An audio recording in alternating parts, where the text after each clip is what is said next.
குறிகட்டுவான் சுற்றுவட்டத்தில் அம்மன் சிலை. கைது செய்ய வேண்டாம் என கோரிய கோடபாய சற்று முன்னர் வெளியான மேன்முறையீட்டு நீதிமன்றத்தின் தீர்மானம். முன்னாள் ஜனாதிபதி கோடபாயாவின் பிரத்யேக செயலாளர் சுகீஸ்வர பண்டார கைது. ஒற்றையாட்சி அரசியலமைப்பு நிறைவேற்றம் தமிழரசு கட்சி தீவிரம், கஜேந்திரகுமார் எச்சரிக்கை. உயிர்த்த ஞாயிறு தாக்குதல் விசாரணையை திசை திருப்பும் முயற்சிக்கும் தேரர்கள், வெடித்த போராட்டம். FBI கையில் உள்ள ஈஸ்டர் தாக்குதல் அறிக்கை, ரணில் தரப்பின் விசேட கோரிக்கை. 4 வழிகளில் மாகாண சபை தேர்தல் சமர்ப்பிக்கப்பட்டது அறிக்கை. செம்மணியில் எண்புக்கூடுகளுடன் பிற பொருட்களும் இன்று மீட்பு. வலிவடக்கு பிரதேச செயலக அபிவிருத்தி குழு கூட்டத்தில் பலத்த வாக்குவாதங்கள். கொழும்பு துறைமுகத்தின் மீது உலகளாவிய கவனத்தை ஈர்த்த மத்திய கிழக்கு மோதல். மாகாணத்தில் உள்ள அதிகாரங்களை மத்திக்கு கொண்டு செல்ல அனுர அரசு முனைப்புடன் செயல்படுகிறது, கஜேந்திரகுமார் பொன்னம்பலம் குற்றச்சாட்டு.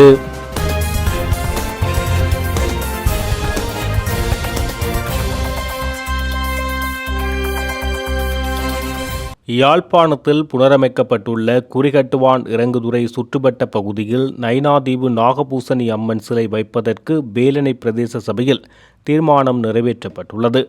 தனியொரு மதத்தின் அடையாளமாக அம்மன் சிலை வைக்க முடியாது எனவும் 4 மதங்களையும் பிரதித்துவப்படுத்தும் சிலை அல்லது பொதுவான சிலை ஒன்றினை அமைக்க வேண்டுமென தேசிய மக்கள் சக்தியினர் தமது நிலைப்பாட்டை முன்வைத்தனர். வேலனை பிரதேச சபையின் மாதாந்த அமர்வு நேற்றைய தினம் புதன்கிழமை சபை மண்டபத்தில் தவிசாளர் சிவலிங்கம் அசோக்குமார் தலைமையில் இடம்பெற்றது. இதன்போது குறிகட்டுவான் இறங்குதுறை சுற்றுவட்டத்தில் தீபகத்தின் அடையாளமான நைனாதீவு ஸ்ரீ நாகபூசணி அம்மன் சிலை வைக்கப்பட வேண்டுமெனவும் வேலனை பிரதேச சபையின் உறுப்பினர் சிவகுமாரனால் முன்மொழிவு ஒன்று சமர்ப்பிக்கப்பட்டது. அதற்கு பல உறுப்பினர்கள் ஆதரவு தெரிவித்தனர். அந்த நிலையில் தேசிய மக்கள் சக்தியின் உறுப்பினர்கள் நைனாதீவு என்பது ஒரு சுற்றுலாத்தலம், இங்கு ஒரு மதத்தின் அடையாளத்தை காட்சிப்படுத்துவது பொருத்தமற்றது. நைனாதீவில் 4 மதங்கள் சார் மக்கள் வாழ்கின்றனர், அதேபோல் அனைத்து மதம் சார் நபர்களும் வருகின்றனர். எனவே அங்கு 4 மதங்களின் அடையாளங்களையும் பிரதித்துவப்படுத்தும் விதமாக அல்லது பொதுவான தீபகத்தின் அடையாளம் ஒன்று வைக்கப்பட வேண்டும் என்றனர்.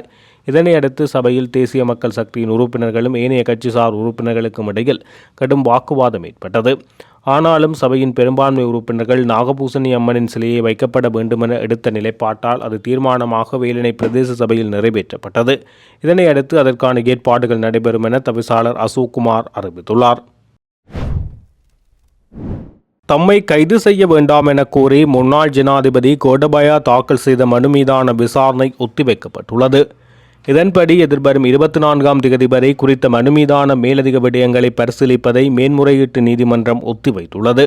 உயிர்த்த ஞாயிறு குண்டு தாக்குதல் தொடர்பான விசாரணைகள் ஊடாக தம்மை கைது செய்வதை தடுக்குமாறு கோரி முன்னாள் ஜனாதிபதி கோடபாய ராஜபக்ச மேன்முறையீடு நீதிமன்றத்தில் மனு தாக்கல் செய்திருந்தமை குறிப்பிடத்தக்கது. முன்னாள் ஜனாதிபதி கோடபாய ராஜபக்சவின் பிரத்யேக செயலாளர் சுகீஸ்வர பண்டார கைது செய்யப்பட்டுள்ளார். மத்திய குற்றப்புலனாய்வு பிரிவினரால் அவர் கைது செய்யப்பட்டார். 2 அரச நிறுவனங்களிடமிருந்து சம்பளம் பெற்ற விவகாரம் தொடர்பில் மேற்கொள்ளப்பட்ட விசாரணைகளின் அடிப்படையில் அவர் கைது செய்யப்பட்டுள்ளதாக தெரிவிக்கப்படுகிறது.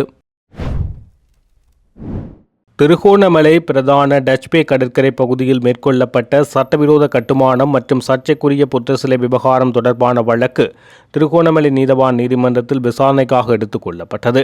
இதன்போது சட்டவிரோத கட்டுமானம் தொடர்பில் 3 குற்றத்தை ஒப்புக்கொண்டு தண்டப்பணம் செலுத்தியுள்ளதுடன் வழக்கு எதிர்வரும் ஜூலை மாதம் 8ஆம் தேதி ஒத்திவைக்கப்பட்டுள்ளது. இன்றைய தினம் வழக்கு விசாரணைக்கு அழைக்கப்பட்ட போது ஏற்கனவே பிணையில் விடுவிக்கப்பட்டிருந்த 10 பேர் மற்றும் இதுவரை நீதிமன்றத்தில் முன்னிலையாகாத 3 உட்பட மொத்தம் 13 பேர் நீதிமன்றத்தில் முன்னிலையாகினர். இதன்போது புதிதாக முன்னிலையான 3 தமது குற்றத்தை ஒப்புக்கொண்டதை அடுத்து அவர்களுக்கு தலா 25,000 ரூபாய் தண்டப்பணம் விதித்து நீதிமன்றம் உத்தரவிட்டது. அவர்கள் தண்டப்பணத்தை செலுத்தி வழக்கிலிருந்து வெளியேறியுள்ளனர். அத்துடன் இந்த வழக்குடன் தொடர்புடைய மேலும் 2 நீதிமன்றத்தில் முன்னிலையாகுமாறு உத்தரவிடப்பட்டுள்ளது. சட்டவிரோத கட்டுமானம் தொடர்பில் 3 குற்றத்தை ஒப்புக்கொண்ட போதிலும் சர்ச்சைக்குரிய புத்த சிலை நிறுவியமை மற்றும் போலீசார் மீதான தாக்குதல் உள்ளிட்ட ஏனைய குற்றச்சாட்டுகள் தொடர்பில் வழக்கு தாக்கல் செய்யப்பட்டுள்ளதால் ஏனைய குற்றங்களுக்கான வழக்கு விசாரணை தொடர்ந்து நடைபெறும் என தெரிவிக்கப்பட்டுள்ளது. புதிய அரசியலமைப்பு என்ற பெயரில் ஐக்கிய ஒற்றையாட்சி அரசியலமைப்பு நிறைவேற்றப்பட்டால் தமிழ் மக்கள் தங்களின் உரிமைகளை இழந்து அடிமை இனமாக மாற்றப்படும் பேராபத்து ஏற்படும் என தமிழ் தேசிய மக்கள் முன்னணியின் தலைவரும் பாராளுமன்ற உறுப்பினருமான கஜேந்திரகுமார் பொன்னம்பலம் தெரிவித்துள்ளார். வடக்கு கிழக்கில் தமிழ் மக்கள் குறிப்பிட்ட தொகை வாக்குகளை பெற்று அதன் மூலம் தேசிய மக்கள் சக்திக்கு 8 பாராளுமன்ற உறுப்பினர்கள் கிடைத்துள்ளனர். இதனை தமிழ் மக்கள் தமக்கு வழங்கிய ஆணையாக தேசிய மக்கள் சக்தி சர்வதேச ரீதியாக காட்டி வருகிறது. பாராளுமன்றத்தில் 3/2 பெரும்பான்மையுடன் காணப்படும் இந்த அரசு புதிய அரசியலமைப்பு என்ற பெயரில் 2015-2019 காலப்பகுதியில் நல்லாட்சி அரசால் உருவாக்கப்பட்ட ஐக்கிய அரசியலமைப்பை நிறைவேற்ற தீவிரம் காட்டி வருகிறது. அதனை உருவாக்குவதில் நல்லாட்சி காலத்தில் துணை நின்ற சுமந்திரன் இப்போதும் அதற்கு ஆதரவு வழங்குவதில் தீவிரமாக உள்ளார். அந்த அரசமைப்புக்கு எதிராக தமிழரசு கட்சியின் பாராளுமன்ற உறுப்பினர்கள் எவராது வாக்களித்தால் அவர்களை கட்சியிலிருந்து நீக்குவதாக கட்சியின் செயலாளர் என்ற ரீதியில் சுமந்திரன் கடுமையாக எச்சரித்துள்ளார். அன்று கூட்டமைப்பாக இருந்தவர்கள் இன்று வீடு சங்கு என பிரிந்து நிற்கின்றனர். தேசிய மக்கள் சக்தி, தமிழரசு கட்சி, ஜனநாயக தமிழ் தேசிய கூட்டணி என வடக்கு கிழக்கில் உள்ள 19 பாராளுமன்ற உறுப்பினர்களில் எம்மை தவிர ஏனைய 18 பேரும் அரசியலமைப்புக்கு ஆதரவு வழங்கும் நிலைப்பாடு ஏற்பட்டுள்ளது. அரசு அமைப்பு மாற்றப்பட வேண்டுமானால் அதற்கு சர்வஜன வாக்கெடுப்பு நடாத்தப்பட வேண்டும். அப்படியொரு வாக்கெடுப்பு நடந்தால் தமிழ் மக்கள் ஒவ்வொருவரும் அதற்கு எதிராக வாக்களிக்க வேண்டும். ஏனெனில் ஐக்கிய அரசியலமைப்பின் மூலம் இந்த நாடு சிங்களவர்களுக்கானதாக முற்றிலுமாக மாற்றப்பட்டுவிடும். அதன் பின்னர் தமிழர்களின் அடிமை இனமாக மாறும் பேராபத்து ஏற்படும். ஆகவே எமது உரிமைகளை ஒருபோதும் நாம் விட்டுக் கொடுக்க முடியாது. இதன் போது பருத்தித்துறை நகர சபையின் சமகால செயற்பாடுகள் தொடர்பான விளக்கங்களும் மக்களுக்கு வழங்கப்பட்டதோடு பொதுமக்களின் முறைப்பாடுகள் மற்றும் அபிப்பிராயங்களும் கேட்டறியப்பட்டது. உயிர்த்த தாக்குதலுக்கு நீதி கோரி மட்டக்களப்பில் போராட்டம் ஒன்று முன்னெடுக்கப்பட்டது. இந்த போராட்டம் இன்று மட்டக்களப்பு காந்தி பூங்காவில் இடம்பெற்றது. அத்துடன் கிழக்கு சமூக அபிவிருத்தி மையத்தின் ஏற்பாட்டில் இந்த போராட்டம் ஒழுங்கு செய்யப்பட்டதாக தெரிவிக்கப்பட்டது. நாட்டை உலுக்கிய உயிர்த்த தாக்குதல் தொடர்பான விசாரணைகள் இடம்பெறுகின்ற இந்த சமயத்தில் காவி உடை போர்த்திய மத தலைவர்கள் மற்றும் முன்னாள் அரசியல் தலைவர்கள் வழக்கை திசை திருப்ப முயற்சிக்கிறார்கள். எக்காரணம் கொண்டும் அதனை அரசு கருத்தில் கொள்ளாமல் பாதிக்கப்பட்ட மக்களுக்கு உரிய தீர்வு பெற்றுக் கொடுக்க வேண்டும். அதே சமயம் உயிர்த்த தாக்குதலுக்கு உதவிய நாடுகள் மற்றும் அரசாங்கம் கண்டறியப்பட்டு உண்மைகள் சட்டத்தின் முன் வெளிக்கொண்டு வர வேண்டும் உள்ளிட்ட பல்வேறு கோரிக்கைகள் போராட்டக்காரர்களால் முன்வைக்கப்பட்டது. நாங்க என்ன பாவம் செய்தாங்க? இந்த சர்ச்சுக்குள்ள ஒன்று குண்டு வைத்தவங்க, குண்டு வைத்தது யாரு? அதை வைத்த சொன்னது யாரு? என்ற 22 வயசு மகள் ஒரு பட்டதாரி இழந்துட்டேன். எனக்கு ஒரு கண்ணால ஒரே தண்ணி ஓடி கொண்டிருக்கு. அங்க சர்ச்சில் குண்டு அடிச்சோடு நம்மள மோசமா இருக்கிறோம். கழுத்துக்குள்ள சண்டம் இருக்கு. நாங்க என்ன பாவம் செய்தோம்? நம்ம ஒரு வேலைகள் கை முறிஞ்சிருக்கு. என்ற பிள்ளைக்கு என்ன நீதி? இது வரைக்கும் மரண சர்டிஃபிகேட் இல்ல. 7 வருஷம் அந்த பிள்ளை இழந்துட்டு நான் இது வரைக்கும் திரிகிறேன். ஒரு நீதி இவருக்கு கிடைக்காதா? குண்டு வைக்க சொன்னாரு, குண்டு வச்சவங்க யாரு? இதுக்கு பின்னால் யாரு இருக்காங்க? சரியான நீதி எல்லாம் கிடைக்க வேணும். நான் போகாத இடம் எல்லாம் போயிட்டேன். நீங்க என்ன நினைக்கிறீங்க? கொழும்புக்கு போகாத இல்லை இடம் இல்லை. இந்த மரண சர்டிஃபிகேட் தேடி எல்லாரும் ஜேம் அப்படிங்கன்றாங்க. நான் ஒரு தமிழ், எனக்கு கொழும்புல யாரும் தெரியும்? சிங்களம் தெரியுமா? ஒன்றுமே தெரியாது. நீங்க எனக்கு ஏதாவது ஒரு முடிவு செய்தே ஆகணும். இந்த குண்டு வடித்த பின்னுக்கு யாரு இருக்காங்க வச்சதுக்கு பின்னுக்கான்னு சொல்லி எனக்கு என்ன புள்ளட மரண சர்டிஃபிகேட் இது வரைக்கும் என்ன கைக்கு கிடைக்கல. 7 வருஷம் முடிஞ்சு. 2019ஆம் ஆண்டு ஈஸ்டர் ஞாயிறு தாக்குதல்கள் தொடர்பான அமெரிக்காவின் விசாரணை குறித்த அனைத்து ஆவணங்களையும் அரசாங்கம் பெற வேண்டும் என ஐக்கிய தேசிய கட்சி வலியுறுத்தியுள்ளது. மேலும் அந்த தகவல்கள் தற்போது பெடரல் புலனாய்வு பணியகம் மற்றும் அல்லது அமெரிக்க நீதித்துறையின் வசம் உள்ளதாக தெரிவிக்கப்பட்டுள்ளது. 2019 தாக்குதல்கள் குறித்த விசாரணைகளை மீண்டும் தொடங்கியுள்ளதாக கூறப்படும் தற்போதைய அரசாங்கம் அமெரிக்க அதிகாரிகளிடமிருந்து அது தொடர்பான ஆவணங்களை முறைப்படி கோரியுள்ளதா என ஐக்கிய தேசிய கட்சி கேள்வி எழுப்பியுள்ளது. மேலும் அவ்வாறு கோரிக்கை விடுக்கப்பட்டிருந்தால் அமெரிக்காவிடமிருந்து பெறப்பட்ட பதிலை அரசாங்கம் வெளியிட வேண்டும் என்றும் அது கூறியுள்ளது. அமெரிக்க விசாரணையின் மூலம் பெறப்பட்ட அனைத்து புலனாய்வு ஆதாரங்களும் இலங்கை நீதித்துறை அதிகாரிகளுக்கு வழங்கப்பட வேண்டும் என ஐக்கிய தேசிய கட்சி வலியுறுத்தியுள்ளது. தாக்குதல்களை தொடர்ந்து நிகழ்ந்த சம்பவங்களை நினைவுகூர்ந்த ஐக்கிய தேசிய கட்சி உள்நாட்டு விசாரணை திறனில் உள்ள வரம்புகளை சுட்டிக்காட்டி அப்போதைய பிரதமர் ரணில் விக்ரமசிங்க 2019 ஏப்ரல் 21 தாக்குதல்கள் குறித்து முழுமையான அமெரிக்க விசாரணை மற்றும் அறிக்கையை கோரியதாக குறிப்பிட்டது. இலங்கை அதிகாரிகளிடமிருந்து முழு ஒத்துழைப்பு வழங்கப்படும் என்ற உறுதிமொழிகளுடன் இந்த கோரிக்கை விடுக்கப்பட்டதாக அது தெரிவிக்கப்பட்டது. அப்போதைய பிரதமர் ரணில் விக்ரமசிங்கவுக்கும் அமெரிக்க ஜனாதிபதி டொனால்ட் ட்ரம்புக்கும் இடையிலான தொலைபேசி உரையாடலின் போது இதேபோன்ற கோரிக்கை பின்னர் விடுக்கப்பட்டதாக ஐக்கிய தேசிய கட்சி மேலும் தெரிவித்துள்ளது.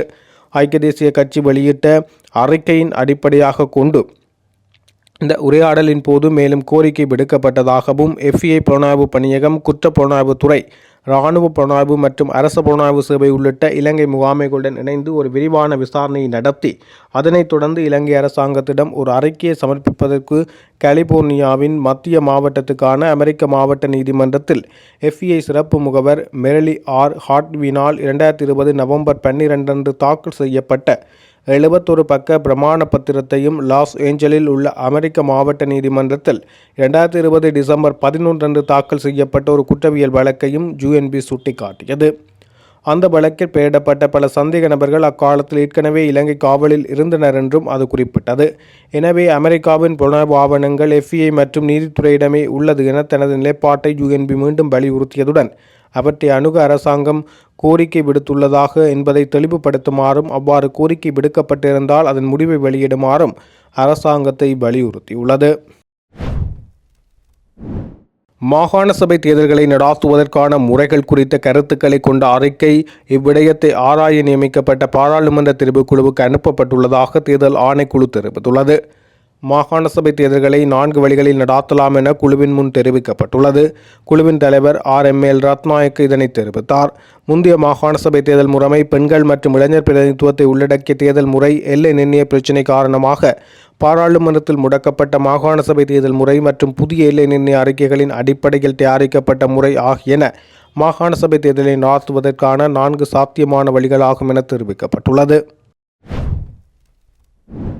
பொதுமக்களுக்கு நிவாரணம் வழங்கும் நோக்கில் பல அத்தியாவசிய நுகர்வோர் பொருட்களின் விலைகளை இன்று முதல் குறைக்க லங்கா சதோசா முடிவு செய்துள்ளதாக வர்த்தக வணிக உணவு பாதுகாப்பு மற்றும் கூட்டுறவு அபிவிருத்தி அமைச்சு தெரிவித்துள்ளது.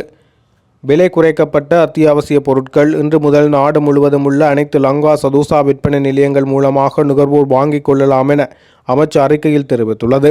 பட்டியலிடப்பட்ட அத்தியாவசிய பொருட்கள் பின்வருமாறு: கோதுமை மாவின் விலை 1 கிலோகிராம் 10 ரூபாய் குறைக்கப்பட்டு 159 ரூபாவாக நிர்ணயிக்கப்பட்டுள்ளது. பொன்னி சம்பா அரிசி 6 ரூபாவும், சிவப்பு நாடு அரிசி 5 ரூபாய், சம்பா சிவப்பு அரிசி 5 ரூபாய், உள்ளூர் வெள்ளை நாடு அரிசி 5 ரூபாய், வெள்ளை கெக்குழு சம்பா அரிசி 5 ரூபாய் மற்றும் வெள்ளை கெக்குழு அரிசிக்கு 3 ரூபாய் என பல்வேறு அரிசி வகைகளின் விலைகளும் 1 கிலோகிராமுக்கு குறைக்கப்பட்டுள்ளதாகவும், கூடுதலாக கொண்டை கடலையின் விலை 1 கிலோகிராமுக்கு 5 ரூபாவும், வெள்ளை சர்க்கரையின் விலை 1 கிலோகிராமுக்கு 2 ரூபாவும் குறைக்கப்பட்டுள்ளதாக தெரிவிக்கப்பட்டுள்ளது. பலிகாமம் வடக்கு பிரதேச செயலக அபிவிருத்தி குழு கூட்டம் இன்று தெல்லிப்பளை பிரதேச செயலகத்தில் இடம்பெற்றது. இன்றைய கூட்டம் பிரதேச செயலக அபிவிருத்தி குழு தலைவர் பாராளுமன்ற உறுப்பினர் ஸ்ரீ பவனந்தராஜா தலைமையில் முன்னெடுக்கப்பட்டது. இதன்போது தெல்லிப்பளை வைத்தியசாலையின் புற்றுநோய் சிகிச்சை பிரிவு மற்றும் வைத்தியசாலை ஆகியவற்றை மத்திய அரசின் கீழ் கொண்டு வருவது, அதனை மேம்படுத்தி மக்களுக்கு சேவை வழங்குவது தொடர்பான தீர்மானம் எடுக்கப்பட்டது. அத்துடன் தையிட்டு விகாரை, போக்குவரத்து விடயங்கள், காணிகளை விடுவித்தல் உள்ளிட்ட பல்வேறு விடயங்கள் கலந்துரையாடப்பட்டன. இதன்போது பாராளுமன்ற உறுப்பினர் ராமநாதன் அர்ச்சுனா, கஜேந்திரகுமார் பொன்னம்பலம் இருவருக்கும் இடையில் தெல்லிப்பளை புற்றுநோய் வைத்தியசாலை தொடர்பில் கடுமையான வாக்குவாதங்கள் இடம்பெற்றன. அத்துடன் தையிட்டு விகாரை அமைந்துள்ள காணிகளை விடுவிக்க வேண்டும் என்ற விடயத்தில் கஜேந்திரகுமார் பொன்னம்பலம் மற்றும் ராமநாதன் அர்ச்சுனா ஆகியோருக்கு இடையில் பலத்த வாக்குவாதங்கள் ஏற்பட்டன. இன்றைய கூட்டத்தில் பாராளுமன்ற உறுப்பினர்களான அர்ச்சுனா ராமநாதன், கஜேந்திரகுமார் பொன்னம்பலம், அபிவிருத்தி குழு தலைவர் ஸ்ரீ பவனந்தராஜா, வலிவடக்கு பிரதேச செயலாளர், தவிசாளர், தெல்லிப்பளை பிரதேச செயலாளர், திணைக்கள அதிகாரிகள், போலீசார் உள்ளிட்ட பல துறை சார்ந்த அதிகாரிகள் கலந்து கொண்டனர். அந்த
சும்மா நீங்க ஆளாளு கல்வி போட்டு கொடுக்குற ஓடிட்டீங்க உங்களுக்கு தெரியும் ஓடிக்கண்டா ஒண்ணு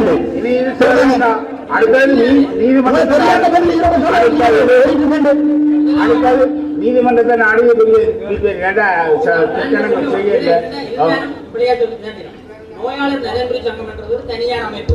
அது தனியார் அமைப்பு இல்ல, அது வைப்போ சாலை என்று ரெஜிஸ்டர் பண்ணப்பட்ட அமைப்பு, தனியார் அமைப்பு இல்ல.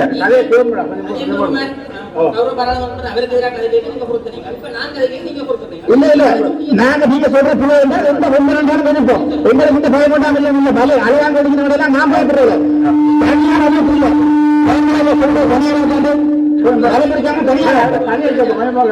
நீங்க சொல்லுங்க நீங்க சொல்லுங்க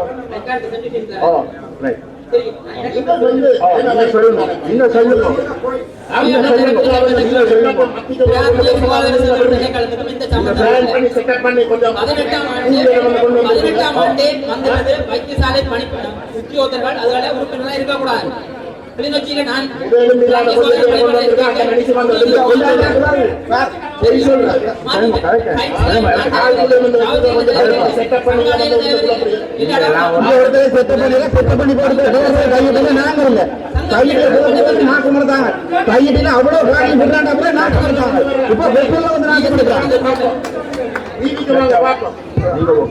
இந்த அந்த சமத்துல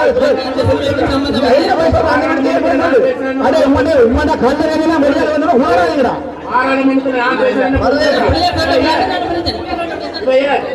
அரசாங்கம் இல்ல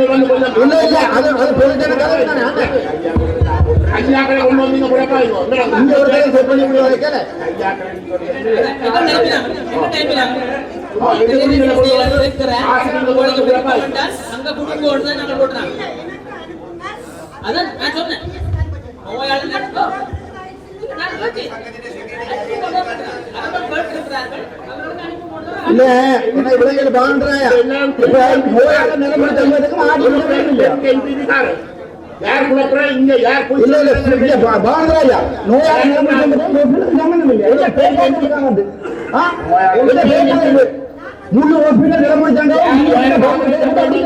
ஆதாரம் கூட சும்மா வந்தீங்க குழப்ப ஒரு ஆரம்பத்துல வந்து மாகாண சபைக்குள்ள வச்சிருக்கணும் பேருந்து சொல்றாங்க எல்லாத்தையும் வண்டி கொண்டு மாத்த இல்ல இல்ல தண்ட குடுமையை மட்டும் தண்ட ஒப்பந்த பேர்ல இருக்கிற மட்டும் கொண்டு மாட்டிக்கு ஹாஸ்பிட்டல் போகக்கூடாது. எப்படி பார்த்தா கல்ல நாயனாரு கொண்டு போயிட்டு போயிடும்.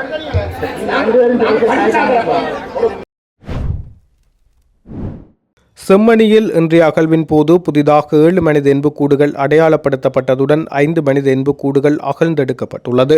அதேவேளை பிற பொருட்கள் சில மீட்கப்பட்டுள்ளதாகவும் சட்டத்தரணி ரணிதா ஞானராஜா தெரிவித்துள்ளார். துப்பாத்தி அரியாலை மனித புதைகுழியின் அகழ்வு பணிகள் 28வது நாளாக இன்று காலை 8:30 மணி முதல் தற்போது வரை நடைபெற்று வருகின்றது.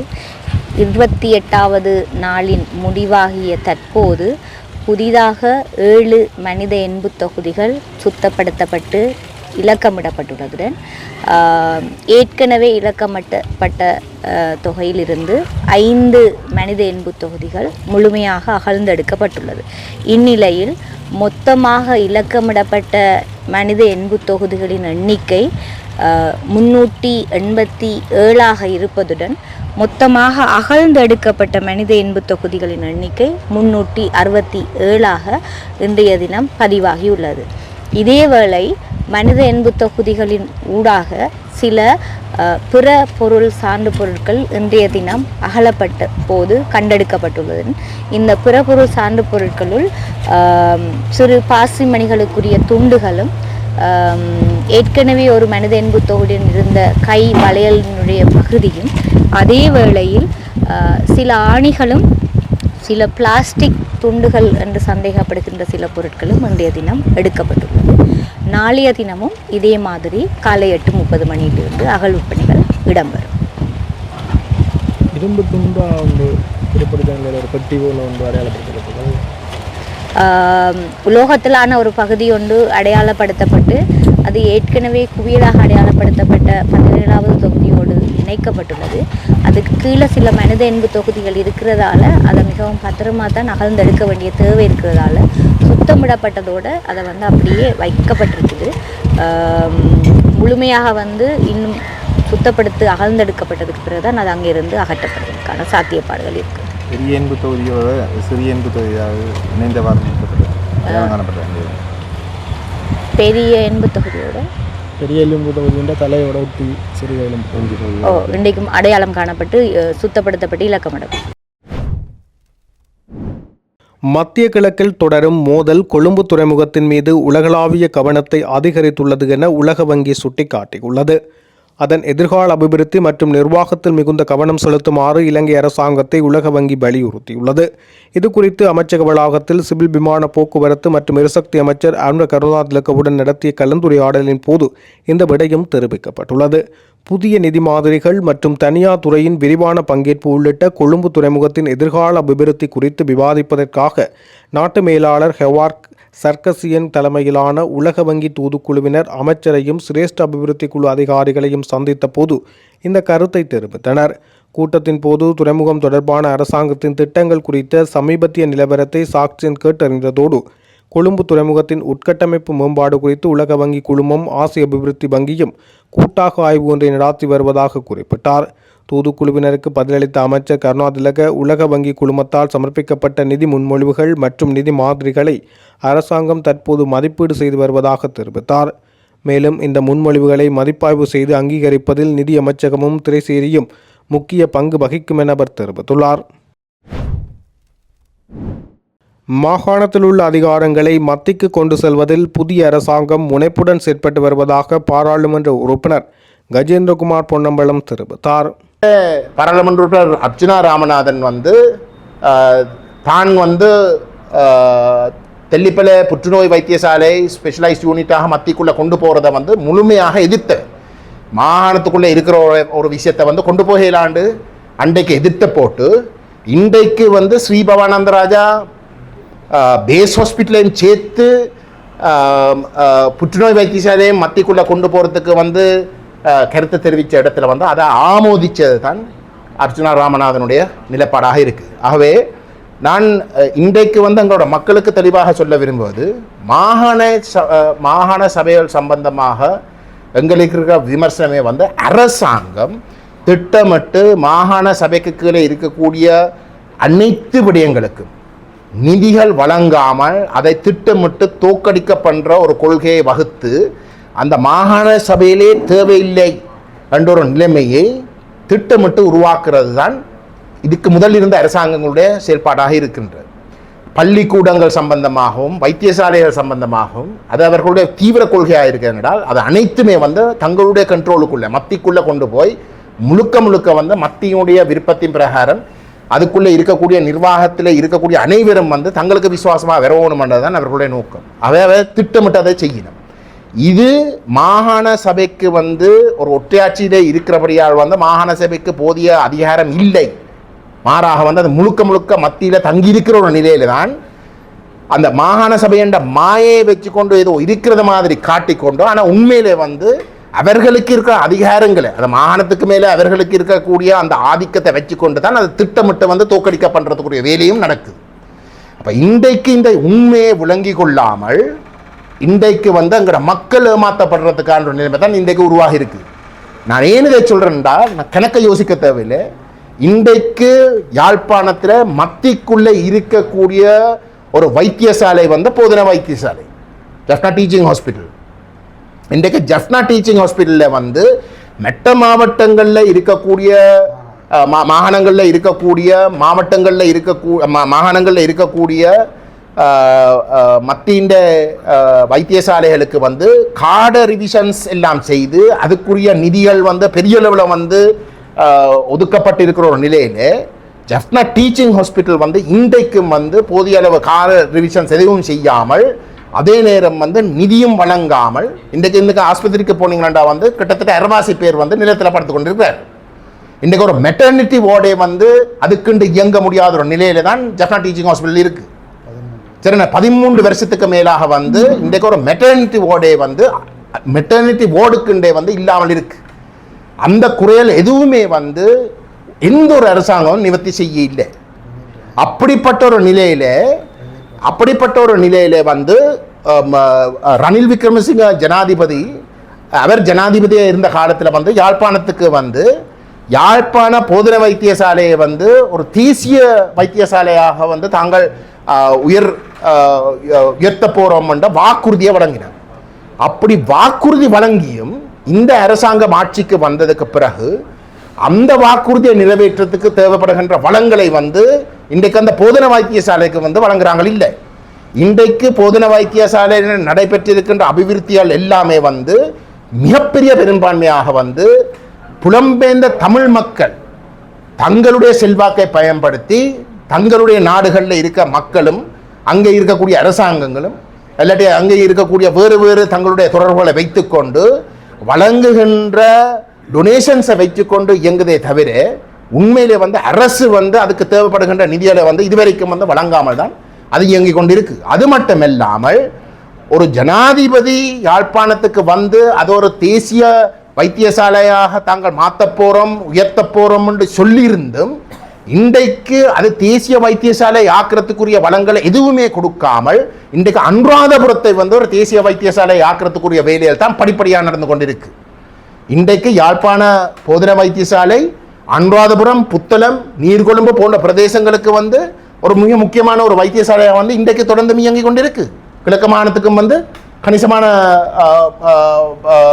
பேஷண்ட்ஸ் வந்து யாழ்ப்பாணத்துக்கு தான் தெரியணும். ஏன்னா அந்தளவு தூரத்துக்கு எங்களுடைய வைத்தியர்கள் தங்களுடைய வேர்வை செலுத்தி வந்து மிக திறமாக வந்து அங்கே வைத்தியம் செய்கிறபடியால் அப்படிப்பட்ட எங்களுடைய வைத்தியர்களுடைய சுயமுயற்சியாலேயும் அவர்கள் ஏதோ ஒரு வகையில் வந்து இந்த பாதிக்கப்பட்டு இருக்கக்கூடிய பேஷண்ட்ஸுக்கு வந்து தாங்கள் நியாயம் செய்ய வேணும் என்ற அடிப்படையில் வந்து செய்கிற சேவையால் இன்றைக்கு அந்த வைத்தியசாலை தொடர்ந்து மிக திறமாக இயங்கிக் கொண்டு இருக்கிறதே தவிர ஒரு மத்திய அரசுக்கு கீழே இருக்கக்கூடிய வளங்களை கூட வழங்காமல் தான் இன்றைக்கு தொடர்ந்தும் இருக்கு. அது மட்டுமில்லை, இந்த அரசாங்கம் வந்து தேசிய வைத்தியசாலை ஆக்கிறதுக்குரிய நிலைமையை கைவிட்டு இருக்கணும். இதுதான் உண்மை.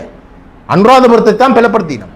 அப்படிப்பட்ட ஒரு நிலையில இன்றைக்கு இந்த தெல்லிப்பளை வைத்தியசாலையை வந்து முழுமையாக பேஸ் ஹாஸ்பிட்டலை முழுமையாக வந்து மத்திக்குள்ள கொண்டு போறதுன்றது இந்த பற்றாக்குறைகளை வந்து மக்களை ஏமாற்றி அதை பயன்படுத்தி மத்திக்குள்ள எல்லாத்தையும் சுரண்டத்துக்கான ஒரு அணுகுமுறையாகத்தான் இருக்கே தவிர கடைசி வரைக்கும் வந்து பாதிக்கப்பட்ட அந்த பேஷண்ட்ஸுக்குரிய தீர்வுகளை கொடுக்குற நோக்கத்தோட அல்ல என்றதை வந்து நாங்கள் தெளிவாக சொல்கிறோம். அப்படி உண்மையிலே வந்து அவர்களுடைய நோக்கம் நேர்மையாக இருக்கிறது என்றால் டீச்சிங் ஹாஸ்பிட்டலுக்கு செய்ய வேண்டியதை உடனடியாக வந்து அவர்கள் செய்யலாம்.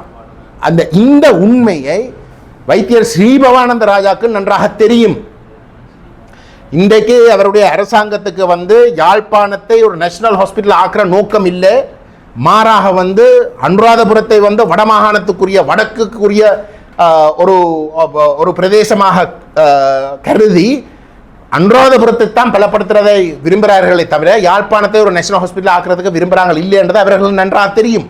அப்படி தெரிஞ்சு கொண்டும் இருக்கிற பேஸ் ஹாஸ்பிட்டலையும் வந்து டீச்சிங் ஹாஸ்பிட்டல் என்ன புற்றுநோய் வைத்தியசாலையை வந்து ஸ்பெஷல் யூனிட்டாக கருதி அதை முழுமையாக வந்து மத்திய அரசு இயங்க பண்ணுறதுக்கு வந்து நாங்கள் தடையல்ல. நாங்களோ தமிழ் தேசிய மெட்ட கட்சிகள் சார்ந்தவர்களோ வந்து தடையல்ல. போன முறையும் வந்து உண்மையிலே வந்து மாகாணத்துக்குள்ளே அதை முழுமையாக இயங்க பண்ணுறதுக்குரிய ஒரு வழி ஒன்று தேடணும் என்று நாங்கள் விரும்பினாலும் கூட அது இன்றைக்கு வந்து அப்படி செய்ய இயலாதுன்னு சொல்கிறீங்கன்னா வந்தால் அதை மட்டுமாவது வந்து முழுமையாக இயங்குறதுக்கு வந்து நீங்கள் ஒரு ஸ்பெஷல் யூனிட்டாக இயங்க பண்ணுறதுக்கு நாங்கள் ஏற்கனவே அனுமதி கொடுத்துருக்கிறோம். ஆனால் அதை செய்யாமல் அதை சுட்டி காட்டி அந்த கேன்சர் யூனிட்டை சுட்டி காட்டி இன்றைக்கு நடக்கிறத வந்து பேஸ் ஹாஸ்பிட்டலை மத்திக்குள்ளே கொண்டு போய் இறுதியில் வந்து எல்லாத்தையும் சுரண்டி மத்தின்ற கையுக்குள்ளே சிங்கள பௌத்த பேரினவாதத்துக்குள்ளே கொண்டு போய் முடக்கி போட்டு கடைசியில் வந்து நாங்கள் நடத்துகிறோட விடுற நோக்கத்தோடு தான் இந்த அரசாங்கம் செயல்படுகின்றது. ஆகவே எங்களோட மக்கள் தெளிவாக விளங்கி கொள்ளணும்.